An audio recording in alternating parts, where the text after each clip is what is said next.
ಷೇರು ಮಾರುಕಟ್ಟೆಯು ಎಂದು ನಿಶ್ಚಿತ ಫಲದ್ದಲ್ಲ. ಸಾಕಷ್ಟು ಜನ ಮುಳುಗಿದ ಕ್ಷೇತ್ರವಾದರೂ ಇಲ್ಲಿ ದುಡಿದು ಹಣ ಮಾಡಿದವರು ಹಲವರು ಇದ್ದಾರೆ. ಅವರಲ್ಲಿ ಈಗ ಷೇರು ಮಾರುಕಟ್ಟೆಯ ರಾಣಿ ಎನಿಸಿಕೊಂಡವರು ಕವಿತಾ. 14ರ ಪ್ರಾಯದಲ್ಲಿ ಶಾಲೆಗೆ ಹೋಗುವಾಗಲೇ ಟ್ಯೂಷನ್ ಹೇಳಿ ಸಂಪಾದನೆ. ತಾಯಿಗೆ ಸಾಲ ಕೊಟ್ಟು ಬಡ್ಡಿ ಪಡೆದ ಹುಡುಗಿಯಂತೆ. ತಂದೆ ಕಾಲೇಜು ಶುಲ್ಕ ಕಟ್ಟಲು ಒದ್ದಾಡಿದಾಗ ನಡೆದ 3 ಗಂಟೆ ಬಸ್ ಪ್ರಯಾಣ ಮಾಡಿ ಓದು.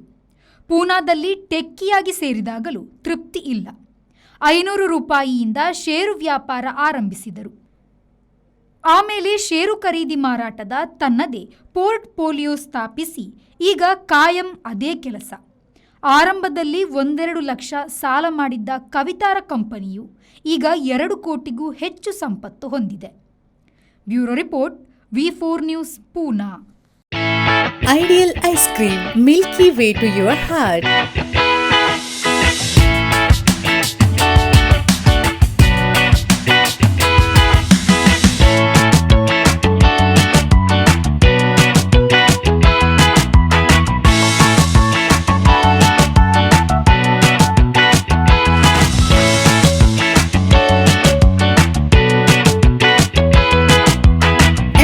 With a variety of fruits and flavored with rich crunch and chips, they treat your taste buds.